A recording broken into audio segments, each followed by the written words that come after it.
أعوذ بالله من الشيطان الرجيم.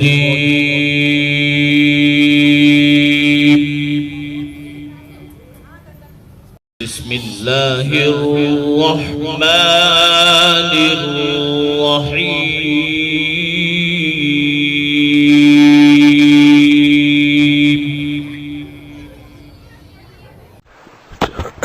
اچھا، دوسری بات ایک مسئلہ یہ ہے کہ یہ سفر کا مہینہ ہے تو اس میں ایک غلط فہمی ہے، لوگ اس کو منحوس سمجھتے ہیں. یہ بھی وہمی ہونے کی دلیل ہے انسان کے. جس چیز کے منحوس ہونے کی کوئی شریعت میں دلیل نہیں ہے، نہ کوئی اس کی سائنٹیفک دلیل ہے نہ شریعت کی. کوئی سائنسدانوں نے تحقیق کی ہو کہ اس مہینے میں کچھ مخصوص قسم کی ریز نکلتی ہیں تو بھی ہم مان لیں کہ چلو بھائی سائنسدان کہہ رہے ہیں. اور سائنسدان نہیں کہتے تو پھر ہمارے پاس ایک دوسرا ذریعہ کیا ہے؟ پیغمبر کی بات، بلکہ وہ پہلا ذریعہ ہے. سب سے پہلے پیغمبر کی بات. تو پیغمبر صلی اللہ علیہ وسلم سے بھی سفر کے بارے میں کہیں بھی نہیں ہے کہ منحوس ہے.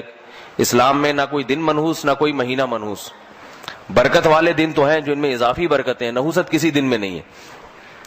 تو اس لیے اس مہینے کو منحوس سمجھنا یہ بدعت ہے، غلط ہے. اور یاد رکھیں جو آدمی وہمی ہوتا ہے اللہ کے معاملات پھر اس کے ساتھ ایسے ہی ہوتے ہیں. تو اس لیے ایک دفعہ ہمت کریں کہ اس مہینے کو منحوس سمجھنا چھوڑ دیں. شیعہ لوگ اس مہینے کو منحوس سمجھتے ہیں، محرم میں بھی شادی نہیں کرتے، سفر میں بھی نہیں. تو ان کو سمجھنے دیں، کیونکہ ان کا مسلک ہے یہ. اس زمانے میں انسان نہ اپنے مسلک کو چھوڑے نہ دوسرے کے مسلک کو چھیڑے، نہ ان سے بحث مباحثہ کرے. ان کا مذہب ہے، وہ اگر اس پہ مطمئن ہے تو ٹھیک ہے، ان کو چلنے دیں. آپ سنی ہیں، دیکھو ابھی آپ نے نماز پڑھی شیعہ کے طریقے سے، سنی کے طریقے سے. سنی کے طریقے سے امام بارگاہوں میں جو جمعے کی نمازیں ہوئی شیعہ لوگوں نے پڑھی، وہ کس طریقے سے؟ شیعہ والے طریقے سے. تو آپ نے کوئی جا کے ان کو پریشان کیا کہ یہ تم کیوں کر رہے ہو؟ وہ اس لیے کہ بھائی وہ ان کا مسلک ہے، ایسے ہی کر لیں دے. آپ کا مذہب جیسے تھا آپ نے ایسے پڑھ لی. تو صرف نماز میں نہیں، باقی چیزوں میں بھی ہونا چاہیے. ان کا مذہب ہے محرم اور سفر کے مہینے کو منحوس سمجھتے ہیں، اس میں شادی نہیں کرتے. سنی مذہب نہیں ہے یہ. تو آپ ایک مذہب کو فالو کریں نا. اور یہ بھی یاد رکھیں کہ جس چیز کے منحوس ہونے کی دلیل نہیں ہے تو اس میں پھر ایسا کام کرنا چاہیے تاکہ آپ کے عقیدے کی اصلاح ہو. دیکھو بنی اسرائیل کو اللہ نے گائے ذبح کرنے کا حکم دیا ہے. کوئی اور جانور بھی تو کہہ سکتے تھے ذبح کرو. اس کی حکمت بعض علماء نے بیان کی ہے کہ جیسے ہندوؤں میں گائے کو ماتا سمجھا جاتا ہے نا، تو یہ بہت پرانا ہے. گائے کی عبادت قدیم زمانے سے ہوتی آ رہی ہے. تو بنی اسرائیل میں بھی یہ شرک آہستہ آہستہ آنے لگا تھا، گائے کو مقدس سمجھنا. اس لیے اللہ نے حکم دیا کہ صرف اتنا کافی نہیں ہے کہ گائے کو جو ہے معبود سمجھنا چھوڑ دو، اتنا کافی نہیں ہے. بنی اسرائیل تو حضرت موسیٰ پر ایمان لائے تھے نا، تو وہ گائے کو تھوڑی خدا سمجھتے تھے. لیکن اللہ نے کہا اتنا نہیں، اس کو اپنے ہاتھ سے گلا کاٹو، گائے کا ذبح کرو. کیونکہ جس کے دل میں ذرا سا بھی وہم ہوگا نا وہ گلا کم از کم نہیں کاٹے گا، کہیں ایسا نہ ہو گائے ماتا بددعا دے اور میرے سارا ہی بیڑا غرق ہو جائے. تو اللہ نے کیا کہا؟ گلا کاٹو اس گائے کا، ذبح کرو، گائے ذبح کرو. تبھی بنی اسرائیل نے حیل و حجت کہ دل میں تھوڑا سا کہیں چور چھپا ہوا تھا کہ گائے نہیں بکری کاٹ لیں گے، دمبا کاٹ لیں گے، یہ گائے کا کیوں کہا جا رہا ہے؟ اس کی مثال ہے جیسے کوئی ہندو اسلام قبول کرے، بقرعید کے دن اس کی پہلی کوشش تو کیا ہوگی؟ گائے کے علاوہ کوئی چیز ذبح کر لوں میں، کیونکہ ایک طویل عرصے سے گائے کی محبت اس کے دل میں پیدا ہو چکی. اب آپ پہلے ہی مہینے اس کو کہتے ہیں گائے کاٹو، تو کہے گا ٹھیک ہے گائے کاٹنے سے نقصان تو نہیں ہوگا، لیکن اگر ہو گیا، ہمارے سارے بزرگ صدیوں سے کہتے آئے ہیں گائے ماتا ہے، تو وہ کوشش کیا کرے گا کہ گائے کے علاوہ کچھ بھی کٹوا لو. تو اس لیے اللہ نے کیا کہا بنی اسرائیل کو؟ گائے کاٹنی پڑے گی، بکری نہیں، دمبا نہیں، اونٹ نہیں، گائے کاٹو. تو بنی اسرائیل اسی چکر میں تھے کہ گائے کے علاوہ کچھ اور ہو جائے. تبھی سوالات کیسی گائے ہونی چاہیے، اللہ نے کٹوائی.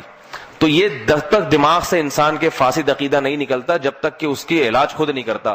تو محرم اور سفر میں شادیاں کیا کریں، تقریبات محرم سفر میں رکھا کریں. اس سے آپ کے دماغ میں یہ جو خناس بھرا ہوا ہے نا کہ یہ منحوس ہے، یہ دماغ سے نکل جائے گا. باقی کسی دوسرے کے مذہب کو چھیڑنے کی ضرورت نہیں ہے. دفتر میں کوئی شیعہ ہے، اس سے جا کے بحث شروع کر دی کہ تم اپنے دماغ سے یہ خناس نکل، اس کے لیے خناس نہیں ہے، یہ اس کا مذہب ہے، اس کو اس پہ چلنے دیں. سمجھ آ رہی ہے بات؟ اس نے اگر چھوڑنا ہوگا تو پورا شیعہ مذہب چھوڑ کے ادھر آئے گا، نہیں چھوڑنا ہوگا تو ایسا نہیں ہوتا کہ کوئی آدھی چیز چھوڑ دے آدھا ویسا ہی رہے، ایسا نہیں ہوتا. اس کو کہیں تمہیں اگر یہ سمجھ میں آتا ہے تو ٹھیک ہے، تمہاری مرضی، قیامت کے دن تم اگر سمجھتے ہو کہ اللہ کو ہم جواب دے دیں گے تو ٹھیک ہے۔ تو یہ میں بار بار بتاتا ہوں، یہ جو دور چل رہا ہے یہ اختلاف اور فتنوں کا دور ہے، اس میں کسی کو چھیڑ چھاڑ کی کوشش، کیونکہ تھوڑا سا چھیڑیں گے نا وہ بہت چھڑ جاتا ہے پھر آدمی۔ کسی کو ذرا سا آپ نے اگر یوں کر کے ابھی چھیڑ کے دیکھیں کسی نمازی کو، باہر ذرا سا چھیڑیں گے پھر دیکھیں وہ آگے سے ہاتھا پائی، تو وہ افورڈ نہیں کر پاتا آدمی۔ پھر تھوڑا بھی نہ چھیڑے، اپنے کام سے کام رکھیں۔